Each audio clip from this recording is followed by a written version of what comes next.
um, continue our discussions here with another wonderful panel.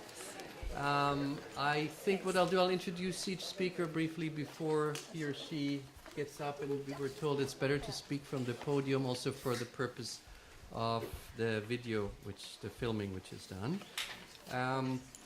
First, and we go in the order of, well, I don't know if it's left to right in terms of the religious pluralism scene. I don't know if reform or secularism should come first, but I think we just stick with the order.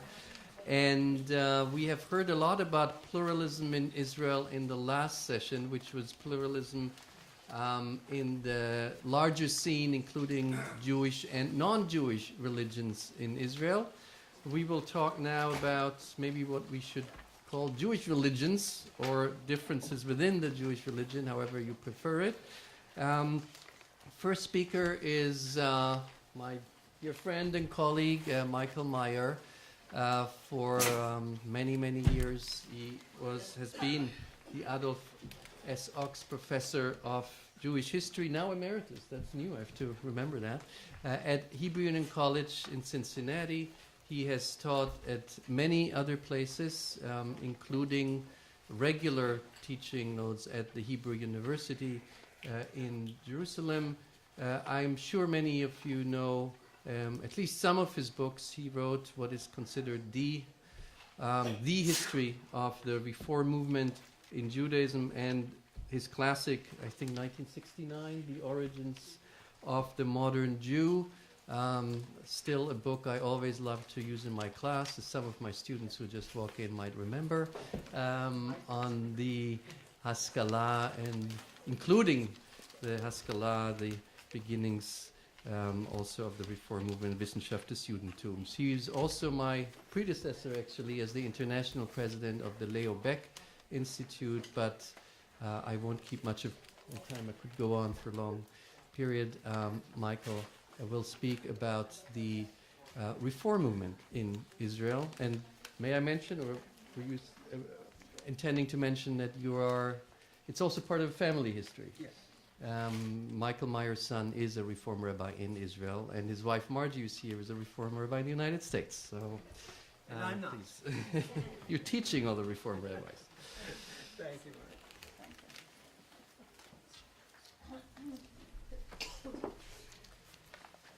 I've titled this Progressive Judaism, Israeli Style. A few years ago, the prominent Israeli writer Aleph Bet Yehoshua wrote the following, quote, "What Israel needs is a religious reform. Had Ben-Gurion, at the height of his power, intellectual influence, and enormous authority, gone to pray on Yom Kippur in an Israeli-style Reform synagogue, instead of shutting himself up in his house for the day to pore over Spinoza or Aristotle, he would have endowed reformist thought with a decisive measure of legitimacy." Well, Ben-Gurion didn't do that, and Israeli progressive Judaism has been fighting for its legitimacy ever since.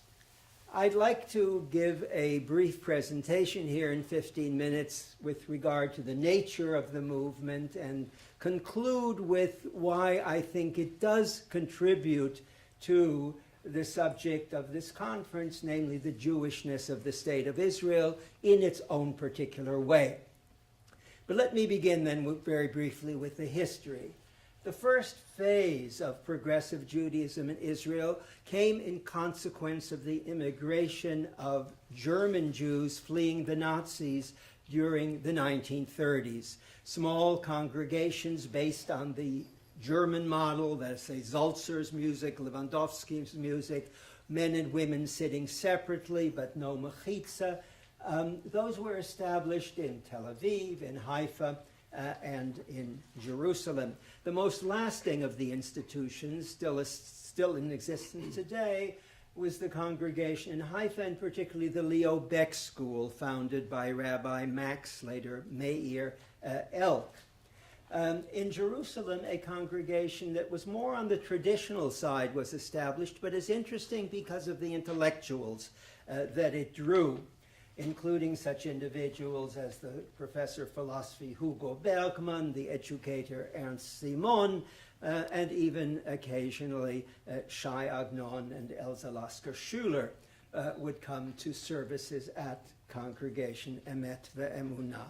But then comes a hiatus until the late 1950s, when in the city of Jerusalem, a number of German Jewish immigrants, notably Shalom ben Chorin, established a congregation called Har El.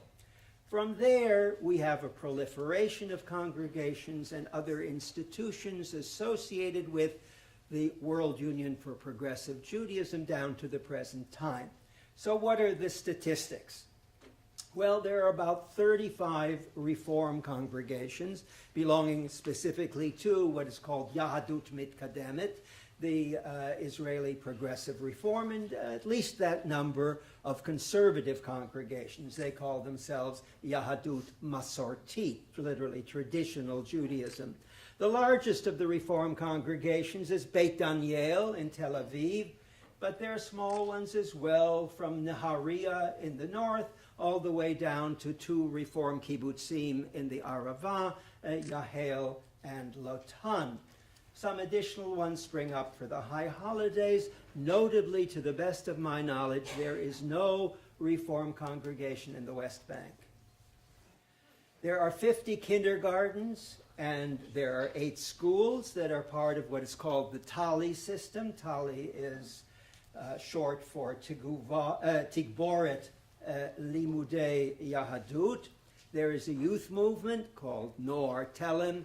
Telem is short for Tnu'a Yahadut Mitkademet. There are about 100 rabbis, many of them trained at the branch of the Hebrew Union College in Jerusalem. Next topic, discrimination, a word which I understand was not mentioned in the last session. Well, I can certainly mention it here because it's very appropriate. There has been a lot of it. There are certain disabilities under which Reform rabbis in Israel suffer. Only Orthodox rabbis can be military chaplains. Only weddings conducted by Orthodox rabbis can be registered. Reform conversions conducted in Israel, though done fully according to Jewish law, according to halakha, are not recognized by the chief rabbinate. And there are and have been periodic acts of vandalism against Reform synagogues.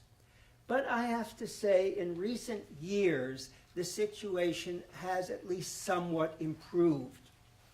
In 2007, for the first time, the Israeli state funded some land for Reform congregations and a few buildings for Reform synagogues. And only 2 years ago, in 2012, the state funded 15 non-Orthodox rabbis. So there is that improvement. So what is an Israeli religious service like? First of all, fully egalitarian. There are women rabbis who have been ordained at the branch in Jerusalem. The service includes mention of the imahot, of the matriarchs, the prayer book called Ha'avodah Shebalev, the service of the heart, has eliminated prayers for the rebuilding of the temple and the reinstitution of the sacrificial service as you find them in the Musaf, but has retained prayers for Shivat Zion, for the return to Zion, and has not simply removed certain prayers, but added material from this distinctly Israeli milieu, appropriate poems and religious thoughts from contemporary Israeli poets and intellectuals. What has very much characterized Reform Judaism Israeli style, as it has in the diaspora also, but in its particular Israeli context, is the dedication to social justice. And this in 2 respects. One, through political activity, as carried out by IRAC, which in English is the Israel Religious Action Center, currently called in Hebrew Hamerkaz HaReformi Ledat Umedina. It deals with issues of injustice in Israeli society and is not simply a defense organization for the reform movement. It deals with the courts on issues of discrimination against women, against new immigrants, against Israeli Arabs. This is the central manifestation of the movement's commitment to tzedek chavrati, to social justice.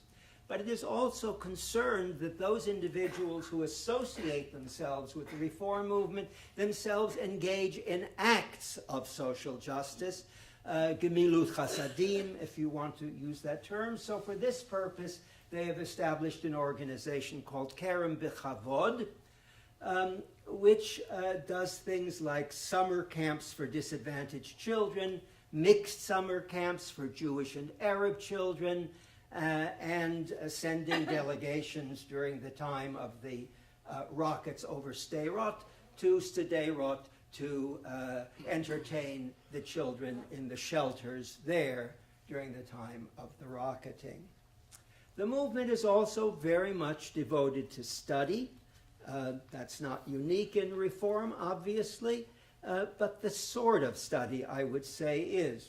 There are Batei Midrash within the movement, study houses, where sacred texts of Judaism, like Bible, Talmud, Midrash, are treated neither simply as secular texts, as they might be treated in a mamlachti school, in a non-Orthodox secular school in Israel, but at the same time also not treated as literal revelation, as at least the Torah would be treated in an Orthodox school, a Mamlachti Dati school, to say nothing of a Haredi school. But rather, the texts are seen as having both historical value on the one hand, but also religious value on the other. So what is the situation at present? If one counts membership, both for Yahadut Mitkademet and Yahadut Masortit, Reform and Conservative, no question the numbers are very small. The Masardi movement, the conservative movement, claims about 50 synagogues and that it reaches about 50,000 persons. There continues to be opposition to any public expression of Judaism that is not Orthodox, and there continue to be secular Israelis who believe that Orthodox Judaism is the only, quote, authentic Judaism. However, and this is really what I'm all leading up to, if one uses other criteria of measurement other than membership, a different story emerges. First, according to a poll conducted just this year, 66% of Israeli Jews, 74% if you take out the ultra-Orthodox, support recognition of civil marriage and non-Orthodox marriage.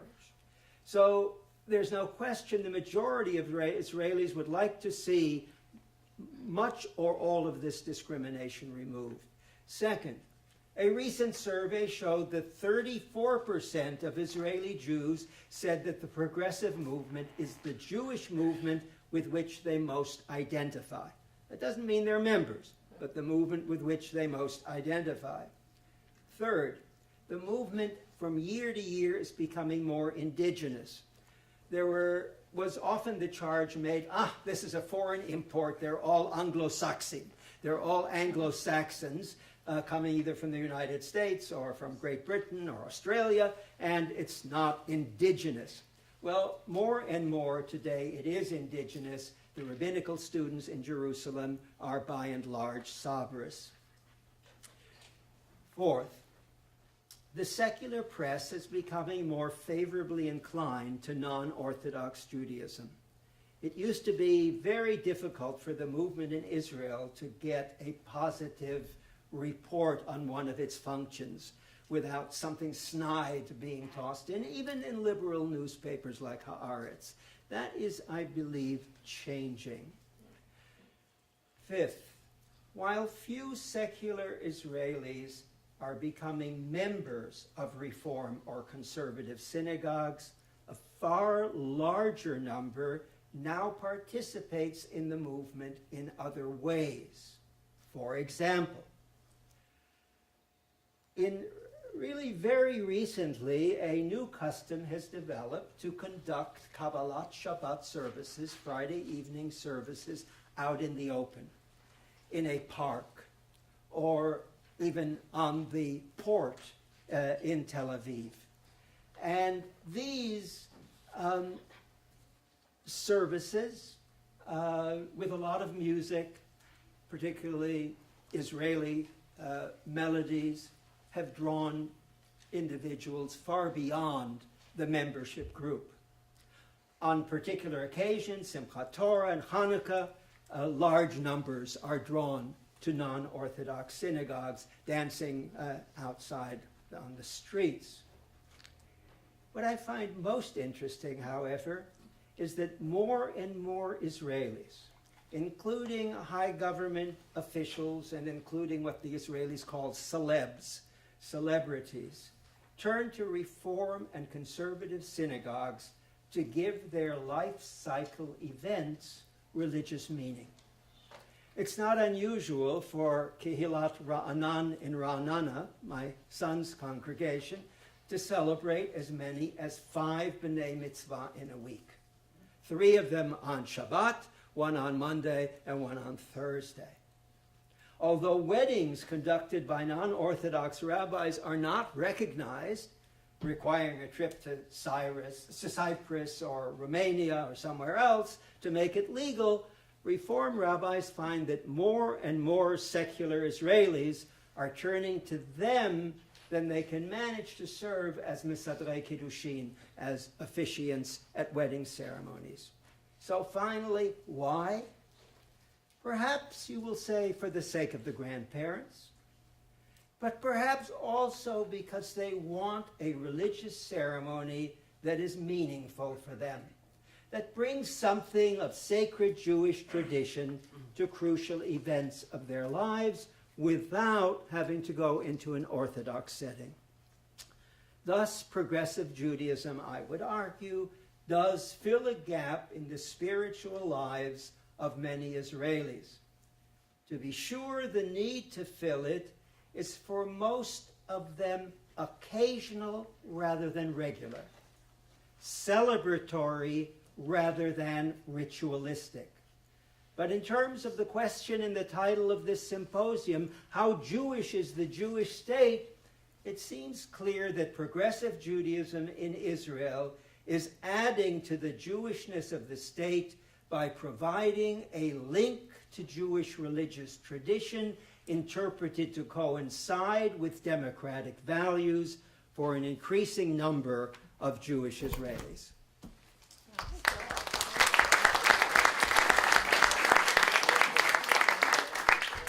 Thank you, Michael. Our next speaker is Fania Salzberger. She is a professor at the University of Haifa, where she also directs the Posen Center for Political Thought at the Faculty of Law. She also held many other positions. Among others, she spent a few years in Melbourne at Monash University teaching on Israel. She is, I think, what we might call a public intellectual, not only in Israel, but also in the English-speaking world and also in the German-speaking world by now, with a lot of articles in papers. And the first person to write a book on Israelis in Berlin before they even arrived there in masses. So they might have come because of your book. She is also the co-editor with Yedidia Stern of a very important collection with connection to our topic here, a book that just came out called The Israeli Nation State, with many essays really relating to these issues, and together with other books you can actually purchase it outside. Also, I should say, I hope I'm not embarrassing you, we couldn't think of a better thing of any better event for her to spend her birthday than organizing a conference on her birthday today. So, happy birthday, and you still get only 15 minutes, even on your birthday. I was hoping for a bonus. Thank you very much, Michael. Hi to everyone. It's great to be back here in Washington at American University, fondly recalled from last year's conference. But I only have 15 minutes. Let me get on with it. About many years ago, when in the late 70s, with the first big demonstrations against the then new settlements in the West Bank, I was standing in one of those settlements. For a minute, I will not tell you on which side I was demonstrating. There was a lot of balagan, noise, police, people pushing one another. At some point, from the depth of my heart, I uttered the two words, oy vey. Now, next to me was standing a guy whose affiliation was pretty clear because he was wearing a semi-military coat, toting an Uzi submachine gun, long rabbinical beard, and a kippah on his head. And he looked at me and said, "Lady, I don't know if you are left or right, but one thing I know, you are Jewish." Now, mind you, I being a kibbutznik, a young kibbutznik at that time, was wearing shorts, which is the natural attire of young kibbutzniks, and a sleeveless t-shirt, so he couldn't have mistaken me for a religious Jew, nor am I quite sure about his attitude towards national Judaism of the kind that Theodor Herzl advocated. But what he thought that he and I had in common, I believe, was what I can now term oy vey Judaism. So he was indicating a cousinhood, which I think was quite interesting. I might return to it at the end. Speaking of Theodor Herzl, now this is a wonderful conference, and I'm really happy to be part of it, but I do take great issue, with the photo chosen for the webpage and the brochure of this conference, which shows a rabbi reaching out to a soldier in uniform, apparently very Israeli. Michael, believe me, Theodor Herzl is turning in his grave for the choice, which is, by the way, a very typical choice, Israel photos. If you Google Israel, Google images, you will see rabbis, Haredim mostly, and soldiers. This is not what Herzl had in mind when he wrote in his programmatic work Der Judenstaat, which translates as, not as the Jewish state, mind you, as the state of the Jews. He wrote that in the future utopian state of the Jews, the wonderful New Jerusalem, the rabbis will remain in their synagogues and the soldiers in their barracks. And this is a direct quote. Neither of them are supposed to influence the public sphere of Herzl's imagined Jewish state. The same sentiment echoes in his futuristic novel Alt Neuland. So Herzl would have been happy with many other aspects of the conference, but not with a depiction of Israel, which is such a cliché now in the media and elsewhere, via its Haredim and its military men. There are other ways of depicting Israel.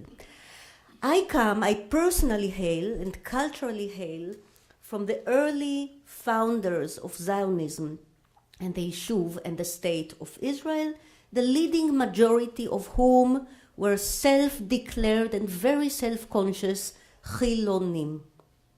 Not all of them. I don't want to play down the influence of the religious founding fathers and mothers of Zionism.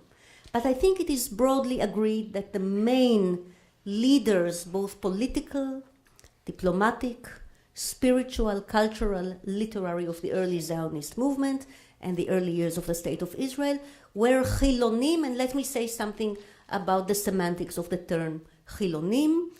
Usually translated as secular, it's not an easy term to translate because Chiloni or Chilonim hails from the Hebrew word chol and its Aramaic version chulin, and it was originally a religious lexical term. It came from the religious lexicon because chol is basically the space or time which is not holy, but still part of the Jewish calendar, still part of the Jewish space.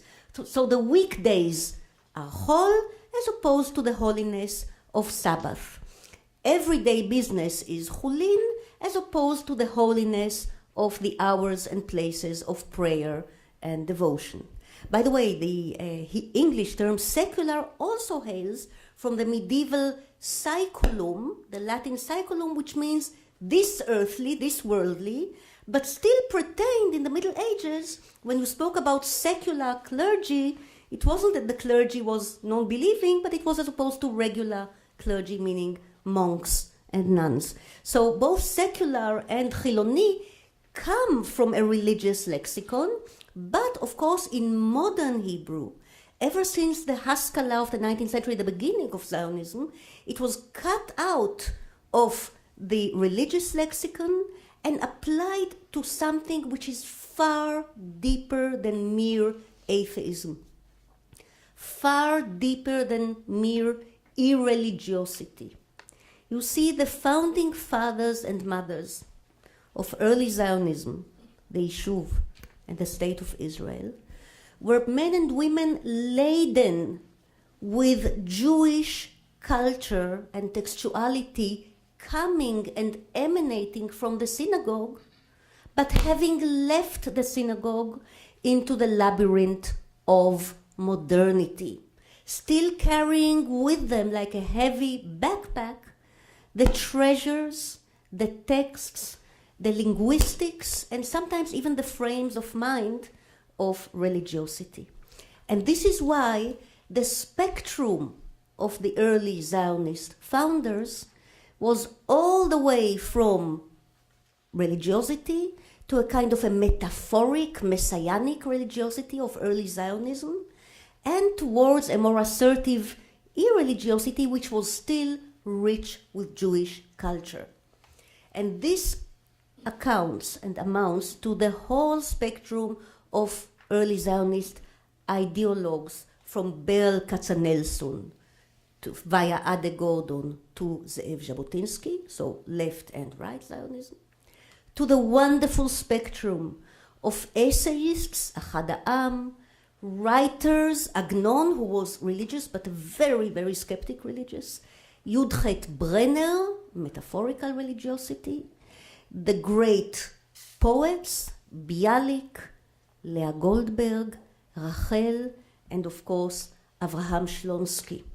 And I'm singling out Avraham Shlonsky. Maybe not all of you know his wonderful poetry, but he wrote for, in both senses, for and voicing the early labor Zionist pioneers of Emek Israel. And in one of his best, most beloved poems, Shabbat, which also was put to music and became a very beloved song, still sung in Israel today, he says some wonderful things using religious language, but speaking for the new Chalutzim, the pioneers who are no longer observant in a traditional sense. And the apex of that poem is, אנחנו ראויים לשבת ראשונה במשתה שבתך הגדולה, which roughly translates as, we the pioneers are entitled or deserve to be the first to be seated in the feast of your grand Shabbat. He was speaking to God in this poem, although he and many of his readers had abandoned God, but they were still speaking to him. And we, the secular new pioneers, are the ones, we are the Jews of today. We are the first on the feast of Shabbat. And this poem was recited and then sung in the threadbare but culture-rich Shabbatot of the early kibbutzim. Because those early Chiloniim had the full backpack on their backs.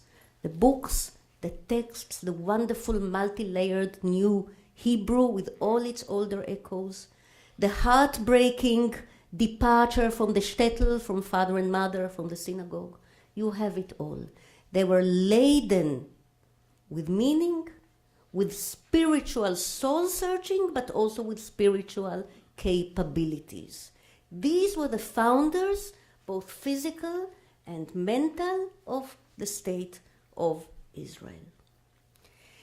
Now, I am not waxing nostalgic about my grandparents' age and generation. I think there are many problems with the early kibbutzim, with the early phase of labor Zionism, with the Yishuv in general. Since then, we have the State of Israel, we have democratized, we have pluralized, we are no longer sitting under or around the same hegemonic campfire, and that is not a bad thing.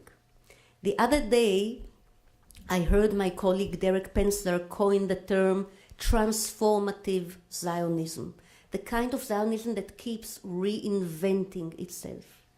And I am among those who believe that secular life today in Israel is in part oblivious of its past, and all the poorer for being oblivious of its past. But another important part of today's secular Israel is reinventing and recreating its Jewishness in a sense not dissimilar to those early pioneers in the kibbutzim.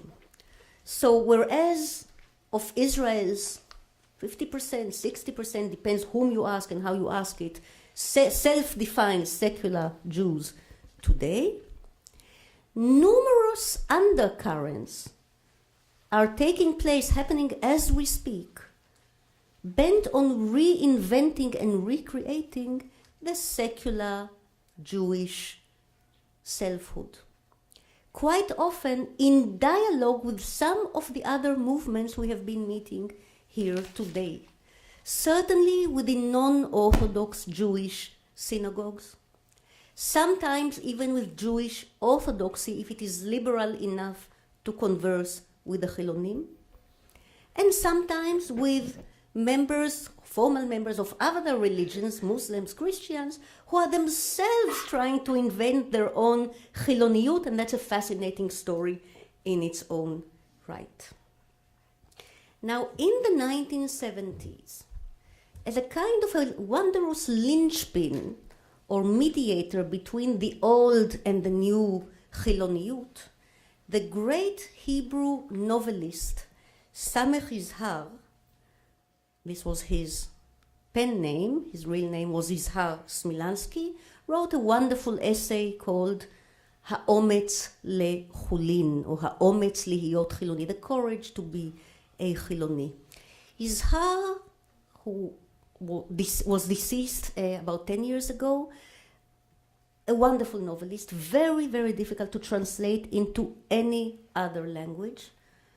I would say, and I'm not alone in saying, that if any other modern Hebrew writer deserved the Nobel Prize in Literature alongside Shmuel Yosef Agnon, that would be Samech Yizhar.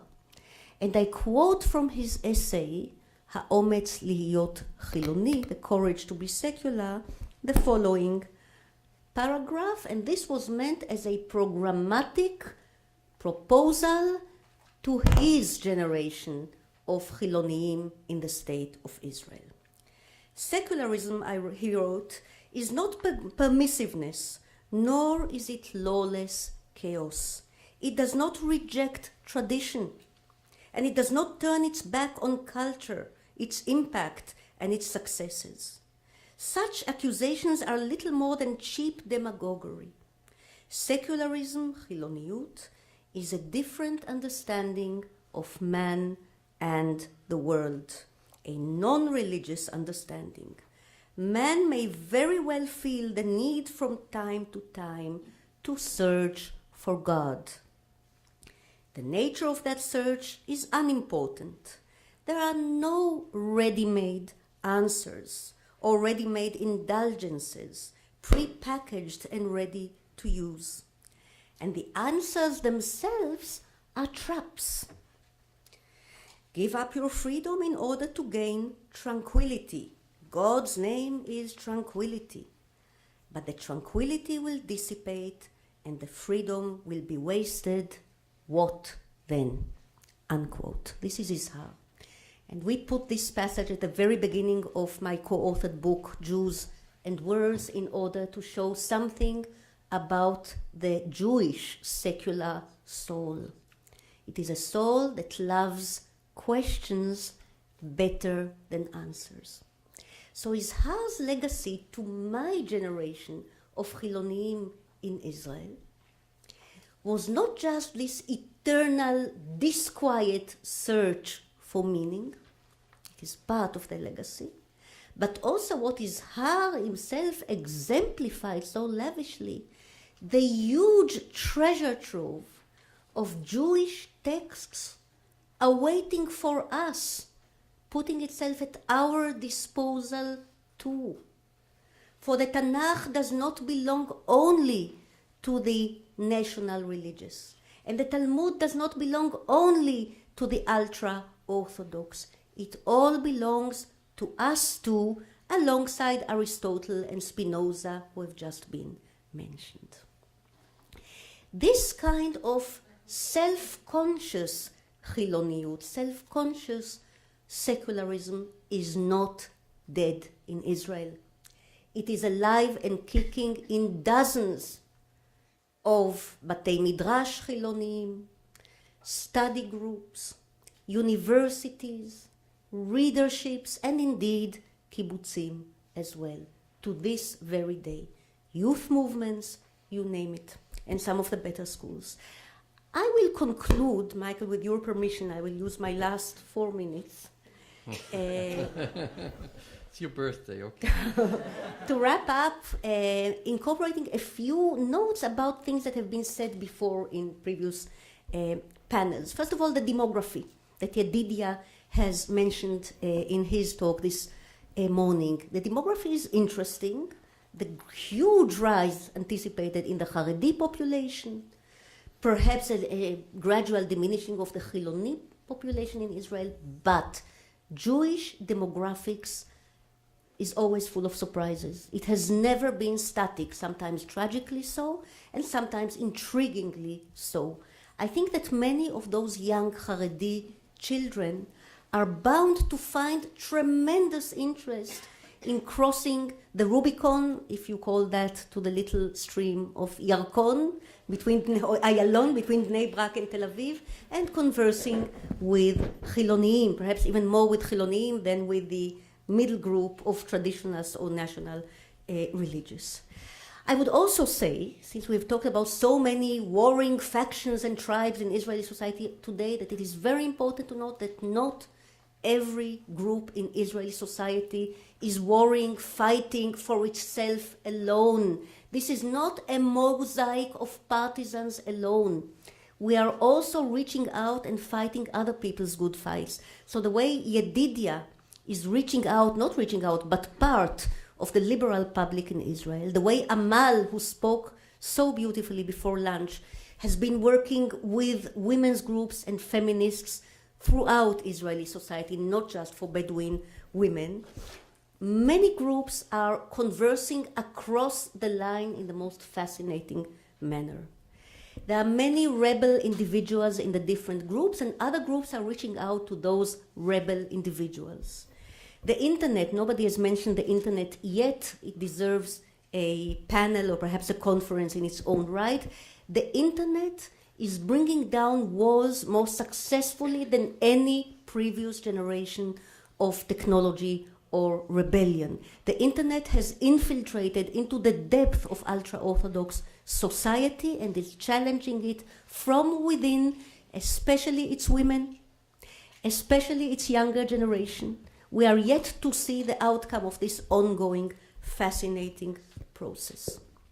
Going back and wrapping up to my initial anecdote, I am not sure that the kind of Jewish sympathy or sense of cousinhood that was pronounced by the guy standing next to me in that demonstration, which I call the Oy Vey Judaism, I'm not sure it suffices to keep our civil society together.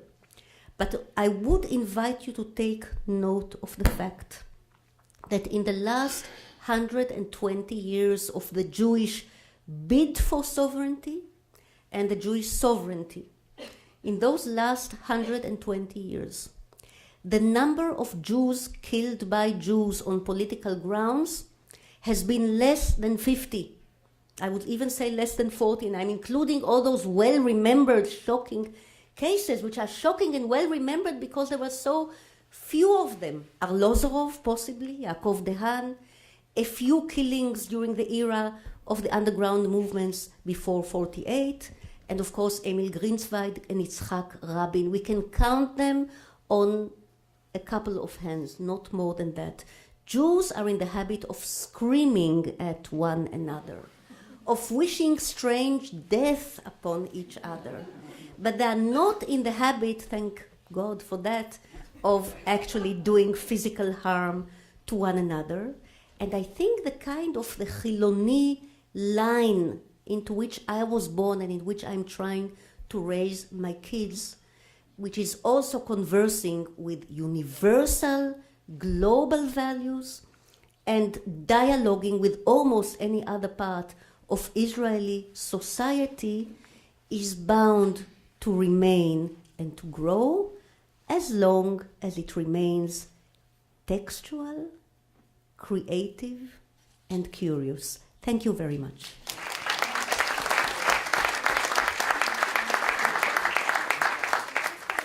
Thank you very much, Fania. Maybe just one sentence, not in defense, but in response to the picture. I would just say you're right. Herzl would not have been happy, but he would have been even less happy to know that the rabbis are not staying in their synagogues, and the soldiers are not staying in their barracks. In a way, it is a reflection of reality. I'm very happy to introduce the third speaker, Sarah Hirschhorn. Comes to us from the University of Oxford. She's our European part of the conference. Although she was trained in the United States, she got her PhD at the University of Chicago in 2012. She wrote on a subject she will also talk about, the American settlers in the within the settler movement after 1967 in Israel. She was also a postdoctoral fellow at Brandeis University. I think you also spent some time here at American University, and we're happy to have you back. Oh, okay. I put in my chip before lunch. Let's just see if it's working. Okay,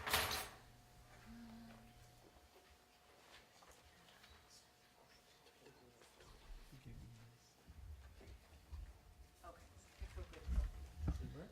Yeah, I think we're good to go. Is there a way to use the mouse to change screens?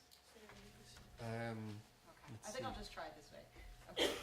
See if I can reach from here to there. Sarah, it's not turned on. Oh, yes. Would you mind showing me?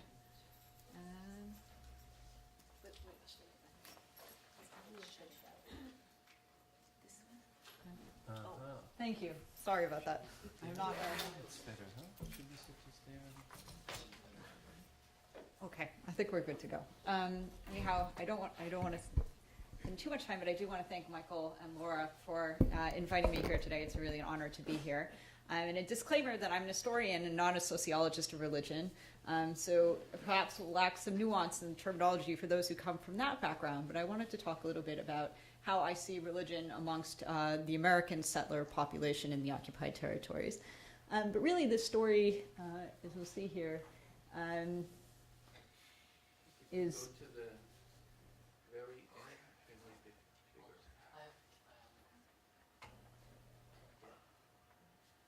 bigger. Yeah. That's it. Okay. All right. What I really want to say was that this story, as you can say, is what Kevin Avro, who wrote a really excellent book called American Immigrants in Israel, Social Identities and Change, said that this is a story that's half about Jewishness in the United States, in contemporary America, and half about Americanness in contemporary Israel. So we're talking about the attitudes toward and the mobilization of religion, especially these biblical commandments and religio-political imperatives to live in the whole of the land of Israel. It's very much reflective of this dichotomy of being half on one continent and half on another. And this is part of my larger project, which is my forthcoming book called City on a Hilltop, American Jews in the Israeli Settler Movement since 1967, that very much begins in the United States with a demographic profile that I'm going to speak of a bit today, and moves into the Israeli context with the historical narrative and discourse analysis. So these are people who are bringing both themselves and their values from one continent to another, and this is very much influential, their view and how they mobilize religion in both the American and the Israeli context. Sociologist Gerald Berman said the question of why people migrate is not so easily distinguishable from who migrates. So in that sense, I think we need to talk a little bit about a demographic profile of Jewish American immigrants in the occupied territories, and try and understand both how they relate to the American Jewish population in the United States, those who never left America, never came to Israel, and also to other American Jews that have chosen not to settle in the occupied territories. So there's certainly some overlaps between these communities, but also some discontinuities that are quite important. We can talk a little bit more in the questions and answers about problems with data in researching this group, but I'll try and provide you the most comprehensive analysis possible based on the data that we have available. I should say that I'm primarily focusing on the generation of Jewish American immigrants who moved to the occupied territories after the 1967 war. So this is a first generation of group, and there's certainly been changes in the demographic profile over time that we can talk about a little bit more as well. So just to give you a bit of an overview of what some statistical data. Uh-oh, why are my slides not showing up in the...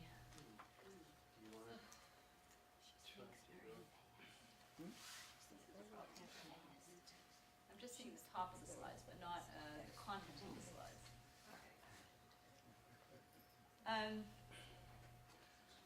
Well, in the meantime, I'll tell you a little bit more about it while we try and fix some of these technical issues. I wanted to talk a little bit about the role of what these immigrants described as Jewishness in the United States before they moved to Israel. Typically, the literature on immigration deals with what is called the push-pull dynamic. That people are either the traditional rubrics of migration deal with the push from the country of origin due to exigent circumstances like war or famine or political oppression, which is certainly not the case for most Jewish American immigrants to Israel. So classically, they've been characterized as migrants of pull, those who are drawn to their a new continent, into a new community by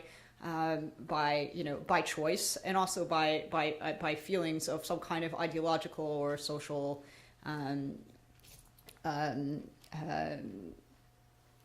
you, sorry about that, ideological and social identification with their new host country. But I would argue that this push-pull dynamic really simplifies the case of Jewish American immigration to Israel, and certainly for that subsector of Jewish American immigration to Israel that moved to the occupied territories, in the sense that they both sense a push and the inability to fulfill their longings for full participation in Jewishness in the United States, as well as their pull to Israel, and specifically for this community to the occupied territories, to fulfill the mitzvah or the commandment to live in the whole of the land of Israel. So this traditional typology of migration sort of simplifies a more complex dynamic that we have at play. And the role of Jewishness in the United States and their views of this and the insufficiency in being, there should have been, there's slides, unless it didn't load completely, because there are slides that go with each one of those titles. Yeah, I have it on my flash drive. Should we try and... In the meantime, I'll keep talking. In the meantime, I apologize for this. Yeah, you can see the images on the side. I'm not sure whether or not they're not... it's the first one. Oh, no, I'm sorry. It's the second one. It's the PowerPoint presentation. In the meantime, I'll keep talking while they're working on this. So to say that, I'm just going to put up some few slides about some data related to how the Jewishness and the levels of observance of these migrants to Israel. Unfortunately, Calvin Goldschneider, I believe, left, and perhaps that's a good thing, because I'm trying very heavily on the data from his study in 1969, looking at the first generation of Jewish American migrants to Israel after the 1967 war, and comparing it against the contemporaneous National Jewish Survey of 1971, and later surveys about Jewish American migration to the occupied territories in 1984. So unfortunately, we don't have a huge amount of data available, but I'll try and illustrate some of the claims that I'm going to make. The first is about the denominational affiliation. I think it's still not popping up, but I'll walk you through it the best I can without these tables and graphs. The first was to say this denominational affiliation amongst Jewish American immigrants to Israel was perhaps not what we think of today. that it was split about 50-50 between Orthodox Jews and those who self-identified as conservative and Reform Jews. But the most important message to relate was that over 3/4 of them self-identified as religious, 13% which described themselves as very religious, and 25% rejected secularism altogether, if these terms were perhaps somewhat unclear in the way the survey was conducted. Many considered their family home to be a religious atmosphere. Over 86% said so, with over 23% identifying the family home as very religious. Another study by Antonovsky and Katz, the same time period, found that 75% self-identified as strongly Jewish, 60% grew up in observant homes, and in years prior to immigration, 71% of their friends were Jewish. 71% said that all of their friends were Jewish. When we compare this to the population in the United States, the contemporaneous population in the United States is very different between the group that stayed in America and those that moved to Israel. Over 70% self-identified as either conservative or reform, with only 11.4% identifying as Orthodox. Far less had a strong family background or familial and friendship ties with other Jews. Similarly, those Jewish Americans that chose to immigrate to Israel had high levels of Jewish education. Over 85% had some, either at the primary or secondary level, and were engaged in various patterns of observance, including high rates of synagogue attendance and keeping Jewish dietary laws. Comparison to the 1971 population in the United States over the time, at least 25% said they had never attended synagogue at all, and less than 25% kept kosher. It was very different. Similarly, Jewish American migrants to Israel had high levels of participation in Zionist youth movements. Antonovsky and Katz found that over 70% were actively engaged in some kind of Jewish organization. At least 60% were members of a Zionist youth group, and 39% were enrolled in Zionist youth movements that promoted immigration to Israel. This, of course, also stands in contrast to those immigrants that stayed in the United States. And this data has changed somewhat over time. We see far more immigrants that self-identify as Orthodox, at least 54%. Today, somewhere between 54 and 63% self-identify as Orthodox. The rest is somewhat religiously observant, whatever that means, and have somewhat different patterns of other kinds of demographic patterns related to education and occupational status and other issues that we don't need to get into. Now, when we compare the data of those Jewish American immigrants that immigrated to Israel and that specific subgroup that immigrated to the occupied territories, we see some continuities but also important changes. The first is in regards to denominational affiliation. More Orthodox and less conservative and Reform Jews, though actually far less Orthodox Jews than we would actually have thought. So somewhat in the first generation of Jewish American immigrants to Israel, you see somewhere hovering between 50 and 60% Orthodox Jews, but certainly not anywhere nearly as many as we might think of today. Okay, that's okay.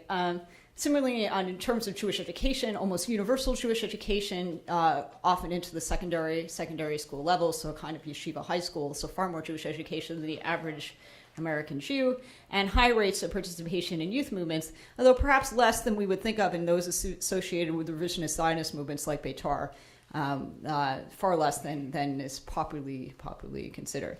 But above all, those Jewish American immigrants that came to Israel after the 1967 war, and especially that subgroup that moved to the occupied territories, identified Jewishness as the core motivation for their decision to immigrate to Israel. As Calvin Goldschneider has said, he described this as the religio-ethnic ideological complex that propelled their immigration, or as Kevin Avruch described it, echoing the title of our conference today, then instead of talking about the classic Zionist problem, the problem of the Jews, or the problem of Judaism for this specific group, what they were totally talking about was my problem as a Jew. Or as one Jewish American immigrant said, by coming to Israel, I solved my problem as a Jew. Lastly, as Harry Jewis summarized, if the motives for coming to Israel, this population, were to be summed up in one word, it would be unquestionably Jewishness. Now, the story changes somewhat when in the move to Israel, and once we reach the other side of this divide between the United States and Israel, the consideration changes significantly. Unfortunately, I'm not quite sure what's happening here, that none of the slides have loaded, so I'm just going to do without. But I was hoping to show you some pictures of some settlements that are typically associated with Jewish American immigrants, those of Efrat and Tekoa, and others in what is known as the Gush Etzion region of the West Bank and the occupied territories.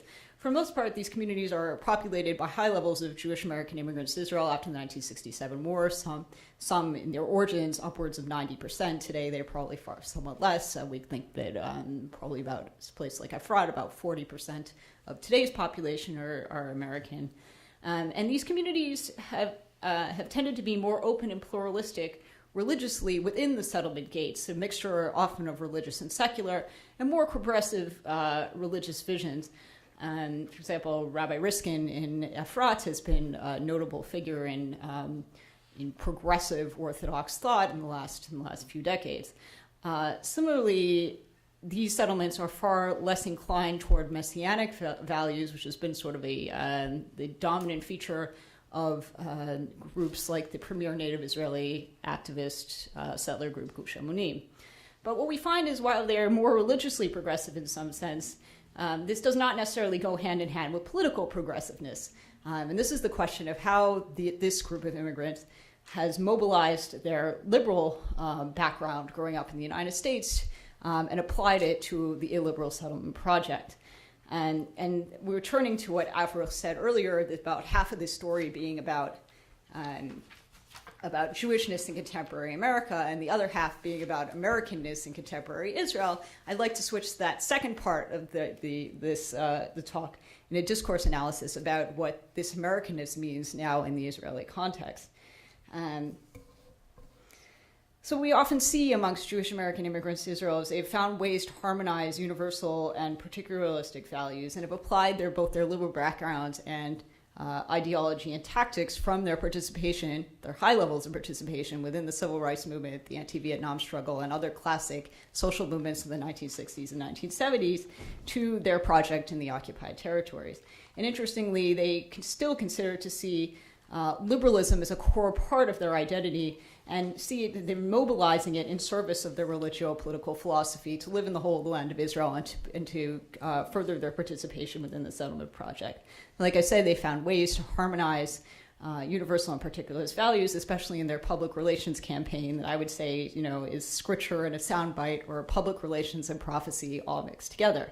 And certainly continue to see themselves as true radicals where their contemporaries in the United States settled into more quiet suburban lives. And the reason that this is possible is because once they have reached their destination in Israel, some of their anxieties about Jewishness that they found in the American context are no longer applicable. As Avril said, the disdain and fear of Levantinization by Olim make possible the reconstruction and reevaluation of the American components of their social identities in Israel. The Olah's identity as an American is no longer a danger to his identity as a Jew. In this way, when the Olah speaks of skills or contributions he can bring or make as an American, and when he rails against Israeli Levantinization, he uses his identity as an American in the service of his identity as a Jew. And we see this very much applicable to their role within the Israeli settler movement. For example, as one Gush Emunim activist said, "Why do I join? Why do so many Americans join?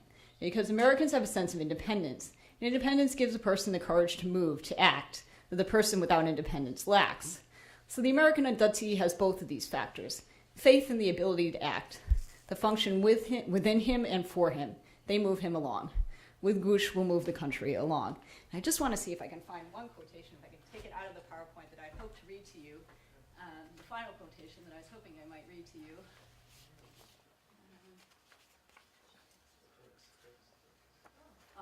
Here we go. Well, now, for some reason, we can see it in this view. It's just the pictures that aren't showing. Okay, great. So what I wanted to read to you was some quotations by Jewish American immigrants who are actively involved within the native Israeli settler movement and show how they really have mobilized much of their American backgrounds and their self-identified liberalism in service of the Israeli settler project. So Shifra Blass, who is an activist, one of the founders of the settlement of Ofla, one of sort of the premier Gush Emunim, first Gush Emunim settlements, and has later gone on to a career in public relations on behalf of the Israeli settler movement as a spokesperson for the Yesha Council, which is the umbrella organization of the communities in the occupied territories, has said, that's right, it's very not postmodern, very not your narrative, my narrative. I know it's even less popular to say it. It's not but it's not a popularity contest. But Jewish values are universal values. What's good for the Jews is really good for everyone else. This is where we clash with people who don't want us to be doing what we're doing. I think because we want to start with a different understanding of what is the state of Israel and what does it mean to the world. As I say, I think it means an opportunity, a place and a time where one can apply the great ideals of goodness, justice, and everything on a national level. So for her, the cognitive dissonance between her liberal values and the liberal project in the occupied territories have been squared by equating universalism and particularism in the sense of applying the great ideals to the Israeli settler project is actually really the apotheosis of her of her liberalism. Similarly, she mobilizes the discourse of rights on behalf of the Israeli settler movement. And oftentimes I found in my interviews that there was very often reference to the civil rights to live in the whole of the land of Israel, my political rights to live wherever I want, my ability to defend myself in service of my nation that comes straight from the American liberal tradition. So as she said, it was outrageous in terms of human rights to not be able to settle across the occupied territories. It's so dissonant to what we know is right. Could they really say because you're a Jew? It seems to us something that goes against everything we know about liberal values. Similarly, this was echoed by another American activist, Yechiel Leiter, who today lives in the settlement of Eli, and has been at various points in time a spokesperson for the Yesha Council, a candidate on behalf of Netanyahu's Likud party, has served as the Ministry of Finance, and various other high-level positions within and outside the Israeli government. So he said, when Martin Luther King was asked why he encouraged youth to participate in freedom marches and sit-ins in the civil rights movement, he made no apology. It's their future we are fighting for, he argued. The black struggle for civil rights and human decency was not a partisan battle of a special interest group.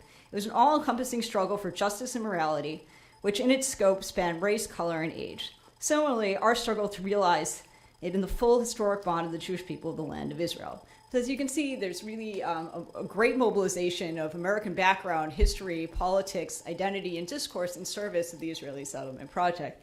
And so I guess I just wanted to emphasize that here we see a journey from the United States to Israel where both a movement of people and ideas in service of the Israeli settler project and the intersection of Jewishness or religion with liberal values has come to fruition in this very interesting and unique discourse of Israeli American Jewish settlers.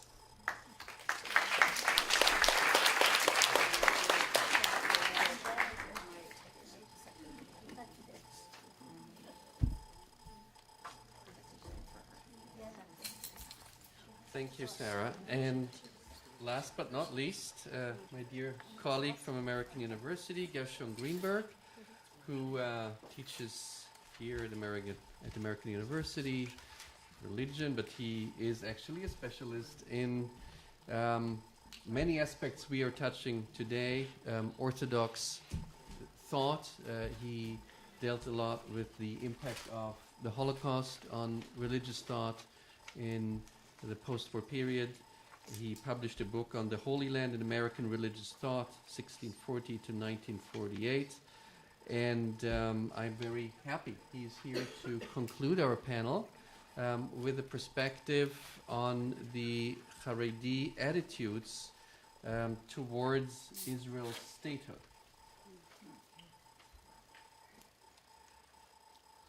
First, I'd like to add my expression of gratitude for those who put this conference together, and also recognize Professor Howard Wachtel, who is with us here today, who conceived and I would use the word created the Israel Studies program here. Howard, thank you very much. Second of all, I think I should make it clear that my work is in the history of Jewish religious thought, and I do not approach Haredi, ultra-Orthodox thinking, as an advocate or as a member of it.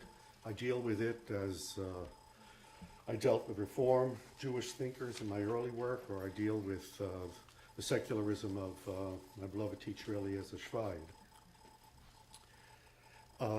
My talk does hook up to what Kimmy Kaplan said this morning in terms of the pluralism within Haredi Judaism in Israel. Okay, my contribution to the discussion is historical.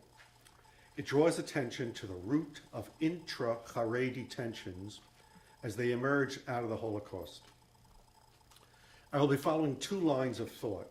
First, the ingredients of a triad, namely Torah, which refers to the scripture, but also its interpretation over the generations by rabbinic thinkers, Torah, Holocaust, and statehood. Second, the relationship between historical reality and meta-history. Now, meta-history is myth, but in the sense of truth. It's a higher sequence. It's the sacred path from creation to revelation to redemption.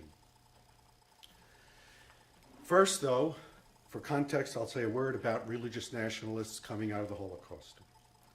Their lines of argument, which emerged, included the following. First, the interwar flourishing of the land, as per the prophet Ezekiel 36:8, quote, "But ye, O mountains of Israel, you shall shoot forth your branches and yield your fruit to my people Israel, for they are at hand to come," close of quote, was a sign from God of the onset of redemption. Given redemption's imminence, the failure to come to the land en masse necessitated divine intervention. As in ancient times, the older males liberated from Egypt had internalized their slavery so deeply as to be unable to mount the courage to take the land of Canaan, and so God let their generation die off to allow a fresh and courageous generation arise. So now, the interwar generation, having failed to respond to the signs of redemption, with them, God brought the Holocaust to remove that generation and replace it. Second, Israel resided in its own sacred realm apart from the nations, and the nations harbored a pathological hatred for the Jews. The assimilation which came with the Enlightenment and secular Zionism detonated the hatred, which climaxed with the Holocaust. The people of Israel now had to separate themselves in their own land lest there be another catastrophe.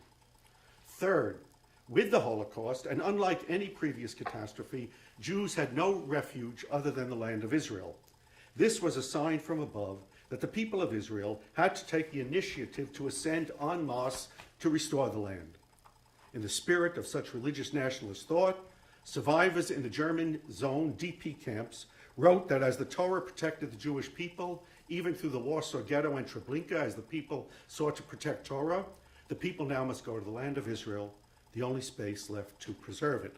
Thus, for the religious nationalists, first, religious nationalist thinkers drew positive implications between the triad of Torah, Holocaust, and restoration towards statehood.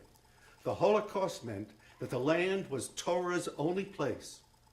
Second, on a structural level, they presumed that meta-historical, mythic content was congruent with space-time historical activity, namely in restoring the land. Now, Haredi views. For Haredi thinkers, the three elements of the triad, again, Torah, Holocaust, and statehood, did not imply one another. They were rather contingent or exclusive of one another. They differed about which contingency and which exclusivity. They all rejected congruence between myth and historical activity, although they differed among themselves about the alternatives. And I will explain. There are four streams that I speak of. One, I've entitled, "The State is a Demonic Endeavor." This goes back to the Maharal 1600 Netzach Yisrael, in which he wrote that a nation of Israel, chosen by God to possess his Torah, belonged to a realm beyond historical time and space, in which exile and redemption interconnected mysteriously, leaving exiled Israel estranged from the temporal world below. To enforce Israel's estrangement from the world below in the face of persecution, itself a byproduct of the alienation, God threatened to abandon the people should they turn to history and attempt to effect the exile-redemption relationship, whether through rebelling against the nations or massive aliyah. God also assured the people that he would never let the Gentile nations overly subjugate and oppress them on the other. This, of course, is from the famous tractate Ketuvot 111a. The motif of cosmic estrangement came to expression in the 20th century with Chaim Elazar Shapira of Munkach, Hungary, in the 1930s. Until God brought redemption, Shapira maintained, the land of Israel, filled as it was with the divine presence, the Shekinah, was to be used solely for prayer and sacred study. By seeking to intervene in what was above, Zionists violated the principle and released satanic forces. Restoration of the land was demonic. Shlomo Zalman Ehrenreich of Shimliel Sylvanier, who had eulogized Shapira, brought the motif into the Holocaust. He accused Zionists of allying themselves with Satan and of polluting the soul of the land. Redemption was for God alone, not for flesh and blood. God responded with fury through Hitler. During the weeks of his imprisonment in a nearby ghetto, shortly before he was murdered upon arrival in Auschwitz, Ehrenreich is said to have paced back and forth, "Nur die Rishoyim, die Zionim, haben uns hier gebracht." Only the evil Zionists, they brought us here. Following the Holocaust, Grand Rabbi Yoel Teitelbaum of Satomera, Transylvania, having escaped Europe for America, emphasized that the land was to be used solely to lead a full life of Torah. And he called upon his supporters in America to strengthen the Yereim, those with awe before God, and the Haredim in the land. Instead, he protested, Zionists intervened in the transnatural relationship between dispersion and redemption. They violated the oaths of Ketuvot 111a, and God carried out his threat to abandon the people as, quote, the hinds and the deer of the field. Quote, in our generation, we need not seek into anything hidden for the crime which brought the Holocaust about. The crime is clearly revealed, the violation of Ketuvot 111a. This stream of thought, where historical activity and meta-narrative or myth were mutually exclusive, and restoration of the land for statehood violated Torah and meant Holocaust, came to be identified politically with the Edah HaCharedit, Neturei Karta, Toldot Aaron, and Satmar and the Satmar Hasidim, among others. The second stream within Haredi, I titled A State Without Torah Brings Holocaust. First, a definition. Da'at Torah refers to the wisdom of Torah as it constituted the very foundation of the world and also the essence of the Jew, such that everything one needed to know could be found in Scripture as interpreted by the rabbis over the generations. Insofar as the order of the universe was grounded in Torah, Torah's absence meant chaos, although the chaos necessarily functioned as an instrument for pushing Israel back to its Torah true self.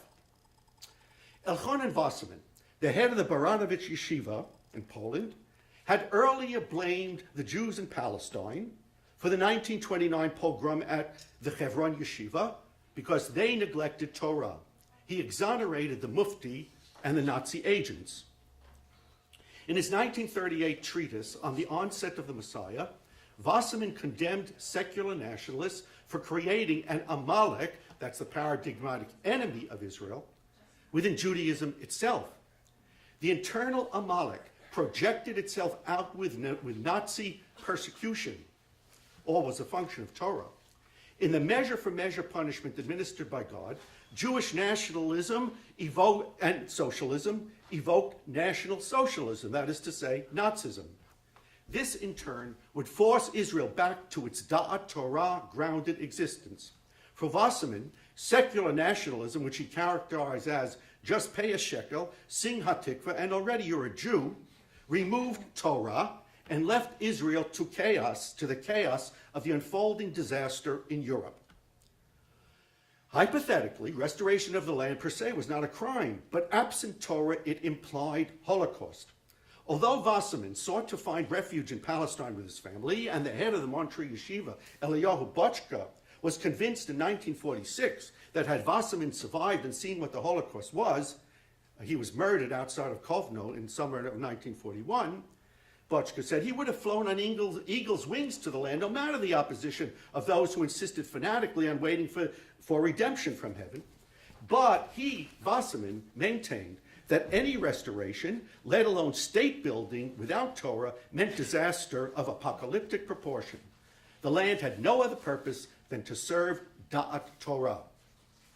For Wasserman then, first, historical activity and meta-narrative were neither congruent, as for religious nationalism, nor alienated, as with the demonizing school, but dialogical. The Torah, chaos, mythic drama above correlated with historical events on the ground, the one setting off the other. Second, although the land was not inherently instilled with Torah, religious nationalism, and a secular land meant disaster, the land of Israel could be built theoretically on Torah. The tie between a Torah-less land and Holocaust made its way through the war to find its dramatic expression with Elazar Menachem Shach of Bnei Brak, de facto head of the Litvische Haredim in Israel, and the founder in 1988 of the Degel HaTorah Party, the non-Hasidic wing of Agudat Yisrael, which is the religious law-based international rabbinical organization. Da'at Torah, Shach explained, was the source for Israel's existence for 2 millennia, when the people had neither state nor territory. The people would survive again with Torah alone. The only purpose of a Jewish state was to enhance Torah. While a Torah-violating state meant not only ongoing exile, but disaster. Hitler himself could not have perpetrated the Holocaust. God alone had such power, and God brought it about, that is to say the Holocaust, to call Israel into account for its many sins. Continued Torah violation in the land of Israel would bring another Holocaust. As with Wasserman, for Shach, Israel's historical activities had meta-historical ramifications and vice versa.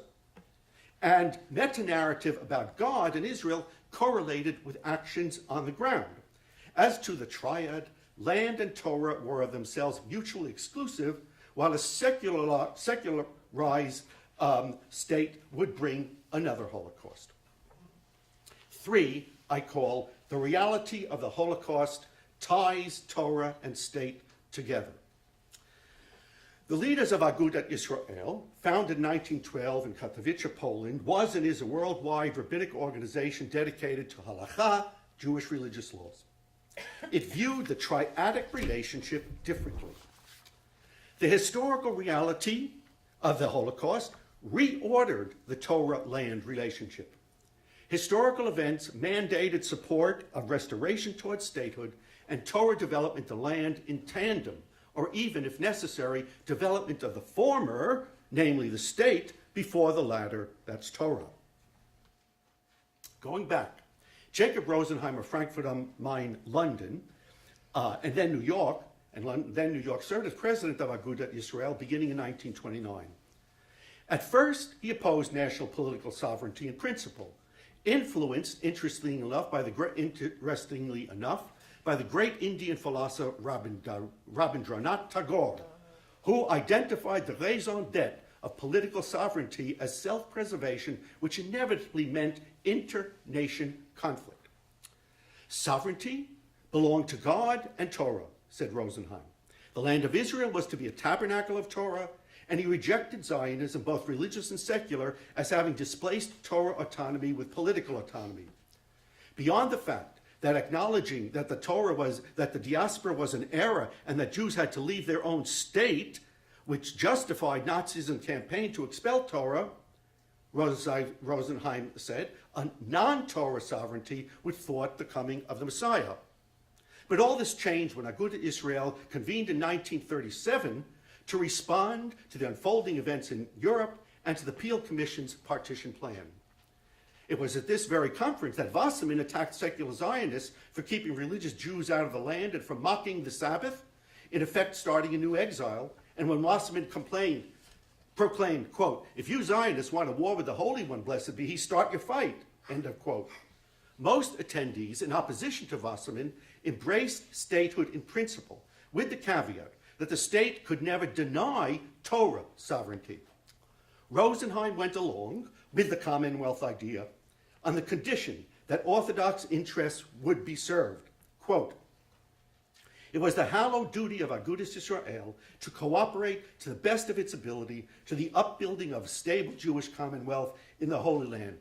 End of quote. That is to say, Torah was no longer the sine qua non for supporting the upbuilding. The upbuilding and Torah development could take place in tandem. Rosenheim also warned against getting caught up in the, quote, insane, deadly vortex of idolatrous national sovereignty, end of quote. But in the face of Germany's unrestrained quest for sovereignty and murderous instinct for power, the upbuilding of the state could not wait. Yitzhak Meir Levin, who escaped Warsaw in June 1940 along with the Gur Hasidic dynasty's leadership, headed Agudas Yisrael in the land of Israel. He agreed to serve as a member of the Israeli Knesset, stipulating that he would leave if any laws contrary to Torah were enacted. Viewing the land of Israel in terms of a response to the Holocaust, he said he would work to advance Torah to its maximum place, that is to say, for Medinat Torah, as if the Medina were an empty space to be filled with Torah. But given the realities, he would accept the minimum place of Torah as its point of departure. For Rosenheim and Levin, the historical reality of the Holocaust moved Torah from a sine qua non of the Da'at Torah school into a synchronic relationship of restoring the land and establishing statehood, given the historical reality of the Holocaust. In tandem, that is. The Holocaust moved them to displace a priori mutual exclusivity between Torah and state with a developing bond between them. And in contrast to both the Da'at Torah school and the state as demonic approach, here the historical fact of the Holocaust was determinative in the meta-history relation. Fourth and last, divine authority and democracy. With our first stream, which came to be represented by Yoel Teitelbaum, space-time history and meta-historical Israel's chosenness in Torah were alien to one another. For our second, Da'at Torah, which came to be represented by Shach, the relationship between the two was dialogical. For the third, represented by Levin, the historical reality of the Holocaust determined the relationship between Torah and the people of Israel. Isaac Breuer, who moved to Jerusalem from Frankfurt am Main in 1936 and founded the Poalei Agudat Yisrael movement, drew an opposition between historical and meta-historical reality. But then he looked to the land of Israel as an historical context for meta-history, where history could be transformed into meta-history. Specifically, the people of Israel, Breuer wrote, the nation of Torah, dwelled in a sacred meta-historical realm beyond the space and time of visible history. They were exiled to bring the rest of the world out of history, which was profaned, composed as it was of political sovereignties. Instead, beginning with the emancipation in Western Europe, the nation of Israel entered profane history, and just when political, humanly autonomous nationalism was turning to the extreme, based as it was on racism. The encounter ultimately proved catastrophic, that is the Holocaust. In its wake, the land of Israel not only is the only refuge for the sacred people, but an historical context which could fit with the meta-history, namely by finding a way to partner divine authority of state law, which included religious law, with a democratic structure.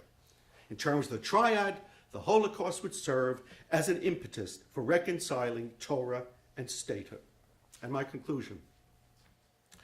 With regard to historical reality versus meta-history, Haredi thinkers set aside religious nationalism's structural congruity between history and meta-history. Instead, the Haredim spoke of history and meta-history as alienated, Yoel Teitelbaum, or as correlated dialogically, Elazar Shach, or Holocaust reality determined the relationship, Yitzhak Meir Levin, or meta-history and history was seen as structurally opposed but potentially reconciled in the land of Israel, Yitzhak Bryan. Second, they also set aside the positive interconnection of religious nationalism between Torah, Holocaust, and statehood. But they differed about the interrelations. For Yoel Teitelbaum, Zionism, religious and secular, was demonic and brought about the Holocaust. For Elazar Man Shach, it need not have brought about the Holocaust, but it did. For Yitzhak Meir Levin, the Holocaust mandated synchronic development of state and Torah. Finally, for Breuer, it left the people of Israel with the opportunity to fruitfully reconcile profane history with sacred meta-history. The jury is still out, so to speak, as to whether or not these streams will ever find a modus vivendi. On the ideological basis, as long as there was a Holocaust, they will remain radically opposed to one another. Thank you.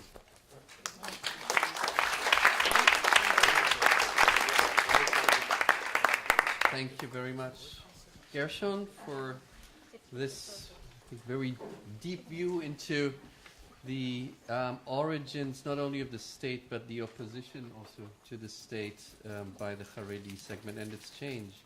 I'm also happy to welcome Dean of the Kogot School of Business, Aaron Carmel. Thanks for joining us.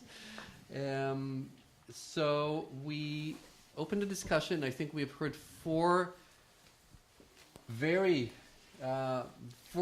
talks of very different issues, which are all on the same society, on Israeli society, and again, we're quite different from the sessions before, so thank you all for broadening this perspective even more. Okay, here's the first question.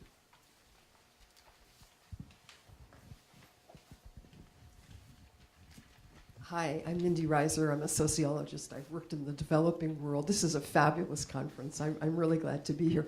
First, a comment to Sarah, and then a question to Sarah and Fania. Sarah, I always wondered about my friend from Yeshiva of Flatbush High School who went to the Peace Corps in Brazil and then became a settler in Kiryat Arba. And your talk helped explain that some. My question is this. We hear a great deal now of trepidation, certainly among the Jewish community in France, about the growth of anti-Semitism. Also, Jewish folks in Belgium are quite concerned. So we're seeing some rise in emigration from those countries to Israel. There may well be more, and other parts of the world as well, certainly possibly from Hungary. I'm wondering how that plays into the religious life in Israel, whether the fear of anti-Semitism could propel people to a greater experience of religion, however, whatever form it takes, or greater concern about security pushing them in perhaps more secular directions, seeing a greater military stance is important. It can go many ways, but I think it's something we haven't heard about yet, and it's certainly going to influence some thinking. So I'd love to hear your perspectives on this. Sarah, you want to start? Well, take them separately. But you need the mic.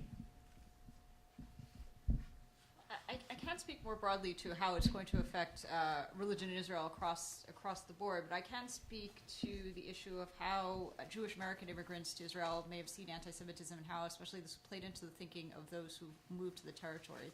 Many that I talked to, and also it's evident from the other sources that I used, were deeply influenced by the change in the New Left in the late 1960s and the shift from sort of a civil rights movement, universal inequality, towards a hard line of anti-imperial and anti-Zionist rhetoric, and saw the shift of many of these activists who later moved to the territories into various kinds of Jewish particularist activism in the United States.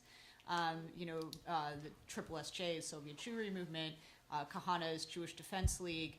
And many of them, I think, see strong parallels between their activity in the United States and those kinds of organizations and their later work in Israel, and sort of seeing, sometimes projecting their experience, especially of Black Jewish relations in the United States, on that of Israelis and Palestinians in the occupied territories. We're sort of seeing, drawing from the American background, sometimes not transposing these ideas correctly, but certainly seeing this experience from one to the other. The other, I would say, is to speak of the issue of the Holocaust, as many of them were children of Holocaust survivors in the United States, first generation first-generation Americans who very much saw the powerlessness of their parents' generation and see themselves as sort of the new generation that is going to respond to anti-Semitism, however broadly defined they may see that in relation to the Palestinians, and wanting to be the activist generation and not those who went like sheep to the slaughter, as they at that time had framed the experience of their parents' generation or their grandparents' generation.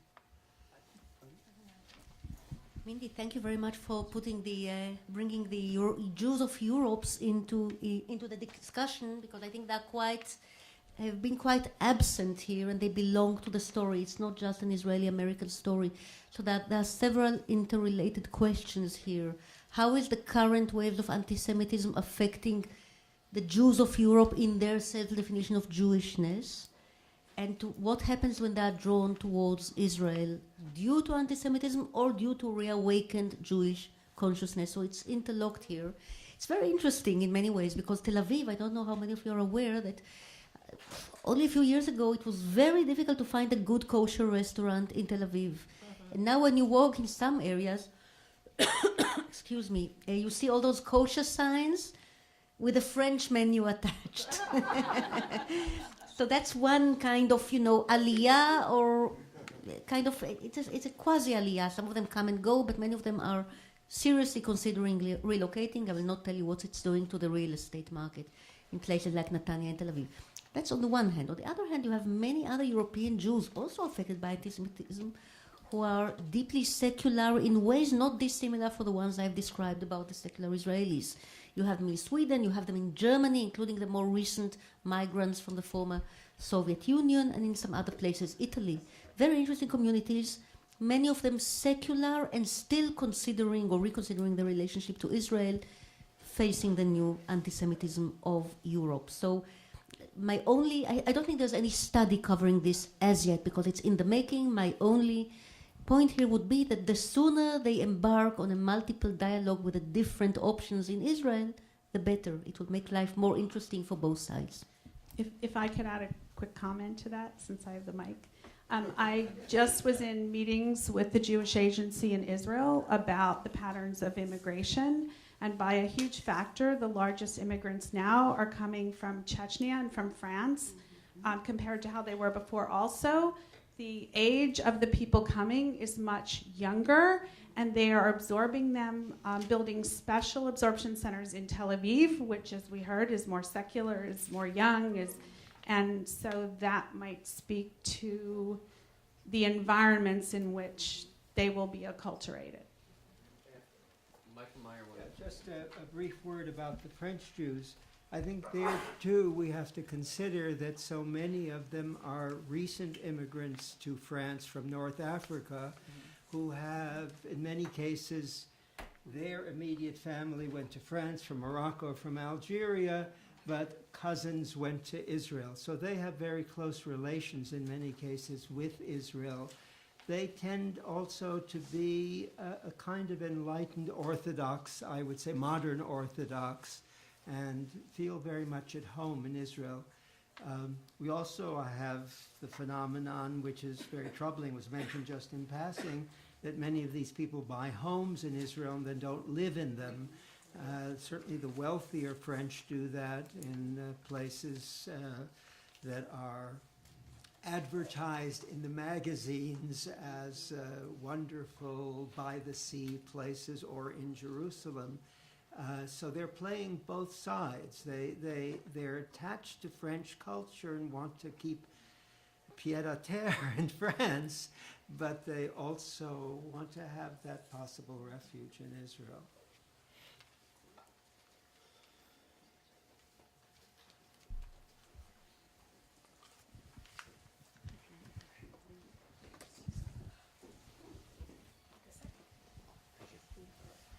Hi, a very interesting panel. Fania, a question for you, and of course for the other panels as well, if they'd like to contribute to the response. In the States, there's been a movement, I'd say, for about 45 years or so, 50 years, of a humanistic Jewish movement. I guess it started out of Michigan, I guess. But there are even different permutations in the humanistic Jewish movement. in the States, and I guess it's also in Canada and Britain. Not sure about South America or elsewhere, though. But what influence has it had inside Israel? What is its strengths in Israel? What's the state of that movement or its various permutations within Israel? And how does the secular Jewish community in Israel what do they think of that kind of movement? Thank you. Thank you very much for the question. It's Gil, right? Well, the American humanistic Jewish movement does have centers in Israel now, and we have several other foundations and NGOs working along similar lines, including the Posen Foundation and others. But something very interesting that I want to point out is that in many ways, the early Israel had frames of mind that were paralleled among American Jews without a direct mutual impact. If you take Mordecai Kaplan's Reconstructionism, you know, in many ways it was like-minded with a kind of kibbutz, meaningful Judaism that I've quickly sketched before. And it was a parallel growth with not the intellectuals actually influencing one another directly, but there is a lot in common between Ade Gordon and Mordecai Kaplan. And it's for us, the scholars today, to tie the knot here, but it ran parallel. Same goes for the kind of movement of humanistic Judaism that is now present directly in Israel, but it also plays some of the notes of the older early socialist Zionism, which was not fully humanistic in this respect, but had many similar streaks to humanistic Judaism here. So it's a kind of a refound connectivity and familiarity, but I find it very interesting that the same mostly, I'm saying cautiously, mostly European origins of rethinking Judaism in a global and in a humanistic and in a universalist sense took part or grew on different soils, and now they are able to connect based on their disparate parallel traditions. And I think that's very true for humanistic Judaism, which today in Israel is identified both with its American source movement and with some of the local, homegrown, old social democrat Zionist Israel. I can just add to that very briefly. I think there's a difference, at least in part, between the American Jewish humanistic movement and the Israeli one. The American humanistic one tends to follow the American pattern of establishing congregations in various places and having Friday evening services in which a liturgy is used, but the name of God is not used. In fact, clearly omitted.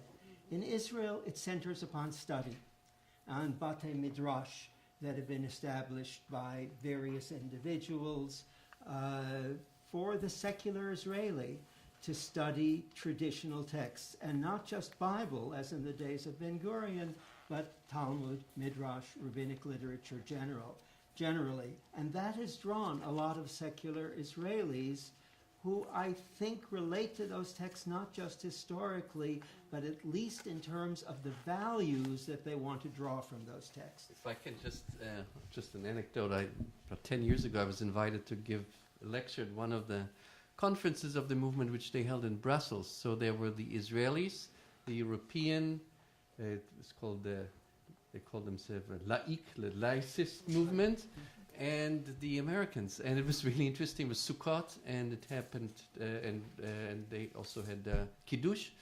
And then there was a whole discussion and debate which almost disrupted the event, if they should mention the name of God in the Kiddush or not, and the Americans against the Europeans and Israelis. So it was quite interesting.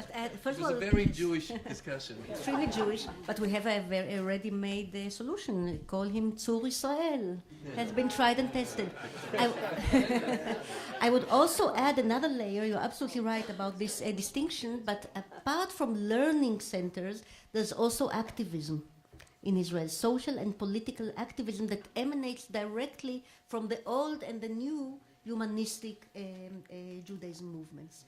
So this activism, they make their voice heard in the public sphere in a way that I think is extremely conducive to the public sphere in Israel. For those who didn't, Tzur Israel is the compromise in the Israeli Declaration of Independence not to mention God but mention a metaphor. Yeah, so it's the Rock of Israel. It sounds like a rock group, but it's the Rock of Israel, standing for Borei Olam, for God, in the Declaration of Independence.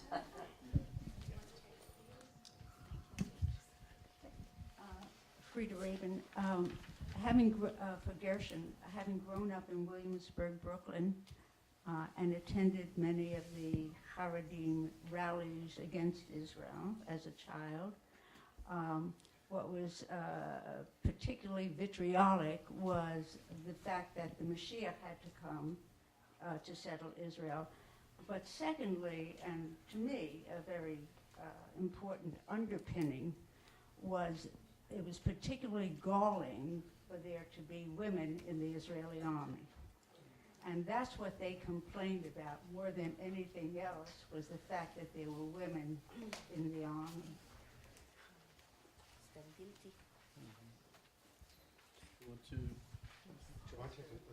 Maybe we'll collect a little bit now. Yeah, let's collect. Sarah, question for you. When I saw the title of your talk, Religion Among American Settlers, I asked myself, what does this have to do with the Jewish state? Because I thought about American settlers.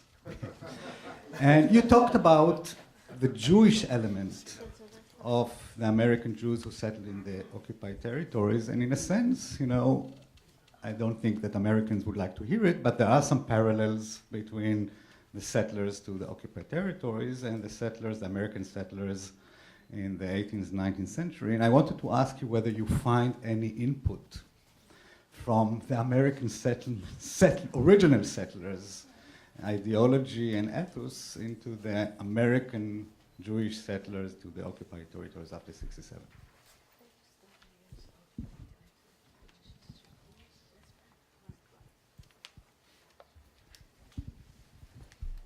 Thank you very much. Most of us here can recall not long ago reading in the American media a great deal about the Occupy Tel Aviv movement and thousands of people protesting income inequality in Israel. And it occurs to me after listening to you that economic tensions between the secular society and the Haredim may be an important element. There's a lot of growing resentment, as I understand it, the financial burden of supporting the Haredim and the subsidies that go to their way of life. I wonder if you want to comment on that.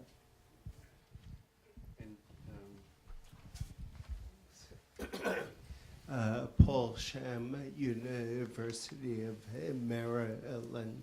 I comment for Sarah and a question for Gershon. 20 years ago or so, I happened to talk to a number of American settlers, and my sense was there was a great relief on their part. They were fighting for themselves instead of rights for someone else, as they did in the civil rights or Vietnam movement, which is congruent with what you've been saying. Gershon, I wonder if you can at all tie the current popularity of the Hardal group, the Haredi Leumi, the ultra-Orthodox who are also nationalists. Is there an intellectual connection that connects the people and ideas that you talked about with them? Here's one more.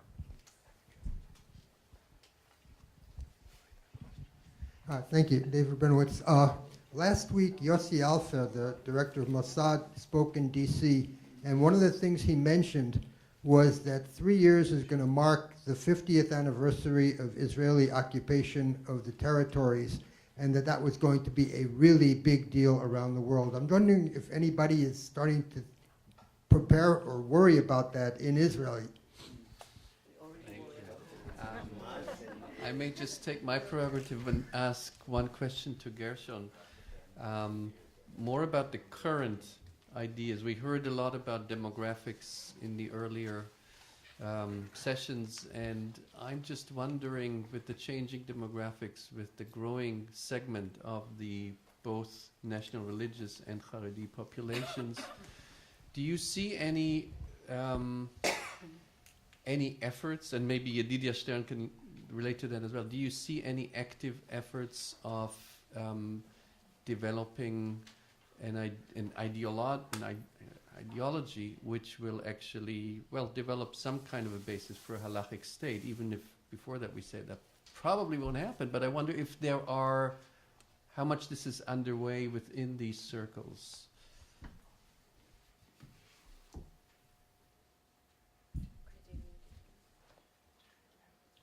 I think we'll start with the panel. Sure, I think we'll go just in the same order as we went before. Michael? I would just comment on the one question with regard to the analogy between the settlers on the American frontier and the settlers in Israel. I, many years ago, attended... Can't hear you. Oh, I'm sorry. Many years ago, attended a conference in Canada sponsored by the late David Hartman when he was still living in Montreal. And there was a debate between Stephen Schwarzschild, whom some of you may know, was a philosopher, Jewish philosopher, very much on the left, and a professor of English at Bar-Ilan University, whose name was, I think, Ephraim Fish or something to that effect. Harold Fish, thank you, Harold Fish. And Harold Fish, in speaking about the rights of the settlers in Israel, used the term manifest destiny. Now, you can imagine how that created an uproar on the part of other people. But what could be closer than that same notion that it is our destiny, our manifest destiny to take this land? So here was a very close parallel. Thank you. Fania? I was just relating to the very interesting remark made here about the Haredi demonstrations in Williamsburg, about the Messiah not coming due to female soldiers in the IDF. Was that two separate things? The Messiah not coming and... Both things. That's what they rallied about. Yeah, so, I take responsibility about the female soldiers. That is my fault. And actually, a cousin of mine who chazra b'tshuva into a very Haredi community wrote a letter to me years ago saying that because of the likes of me in Israeli society, the Messiah is not coming. My mother took it very hard, and I said, Mom, we can wait a little for the Messiah. That doesn't have to come so quickly. But yes, it is a very strong feeling. And here, let me step out of my Chiloni skin in order to say that I sympathize with people whose sense of redemption depends on the nation, part of which is refusing to be redeemed. The fact that Jewish redemption is collective creates a very tragic onus on the Haredim and others who believe in this collective redemption because of the likes of us, of myself, who are not willing to take part, to bring about the redemption. This is a very strong and emotional issue on which part of me, my heart goes out to the Haredim who accuse me, rightly or wrongly, of delaying the Messiah. This is not a trivial thing at all. And I think that we ought to, I cannot respect this, intellectually or morally, but I respect this emotionally very much. So just a response about the Occupy Tel Aviv movement. First of all, I find it a travesty to call it Occupy Tel Aviv because it was not a pale imitation of Occupy Wall Street. Occupy Wall Street was a pale imitation of the Tel Aviv protest movement of 2011. And the Tel Aviv protest movement of the summer of 2011 was far more successful.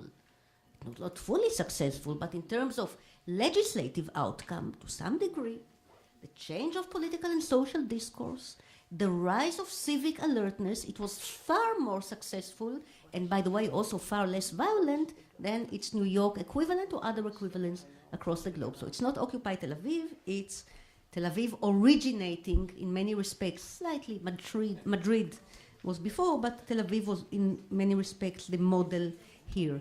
Yes, there is a lot of anger with regard to the economic aspect of the Haredi lifestyle.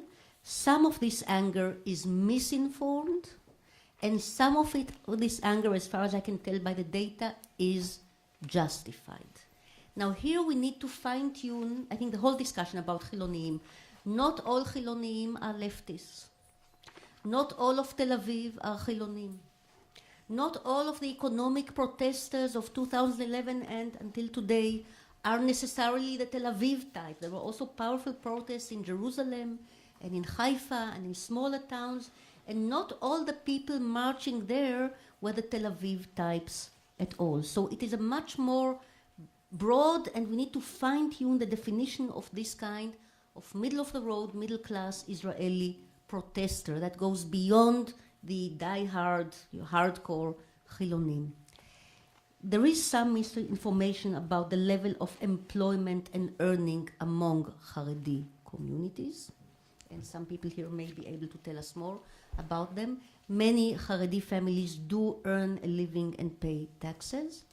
Having said that, the families that Yedidia mentioned in the morning session, people with 10 to 12 children in average, who do not raise them towards professional education or academic education, will have to be at some point funded and paid for by the taxes of Yedidia's 8 children and my 2 children. Maybe between us together they would be able to do it, I'm not so sure, but there is a real issue here. The economic uneasiness sometimes boils down to a very rough public discourse, very hostile public discourse towards the Haredim. I am not part of that. But there is a real issue here in regard to the Israeli start-up nation. How start-up can we be if we need to carry on our shoulders part of the Chiloni world, part, and part of the Arab Israeli society, part, who is not either unwilling or incapable or uneducated toward fending for itself. And this is an open issue that goes beyond religion into the important realm of economic planning ahead.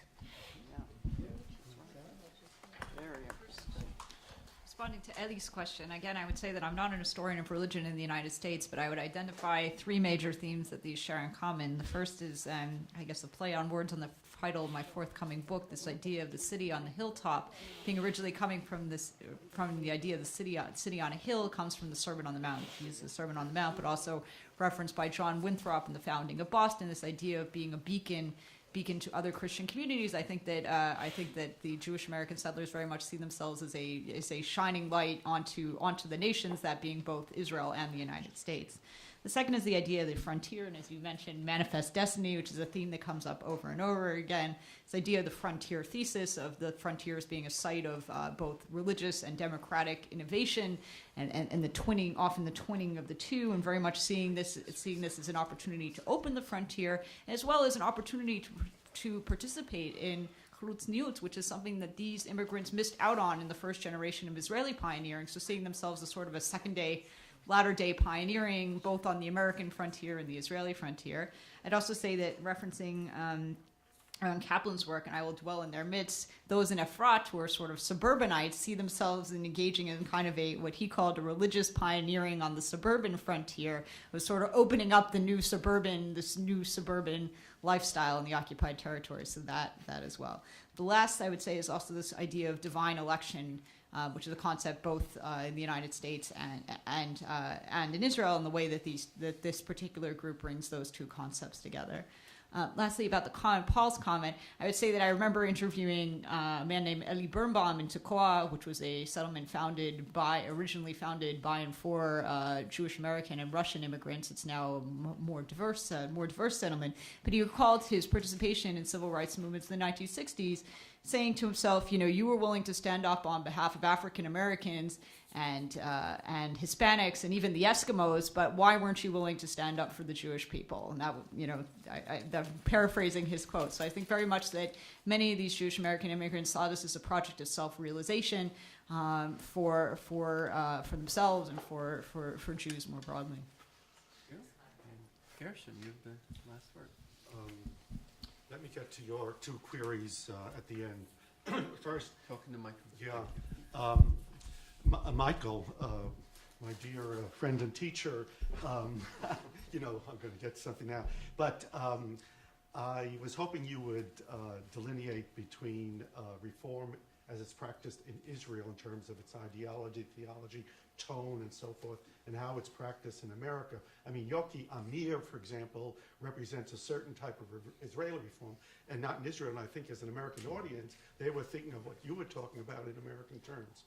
So, one, about your remark about redemption, and you feel put upon by someone telling you that you're holding it up, okay? I want to give a little context for that.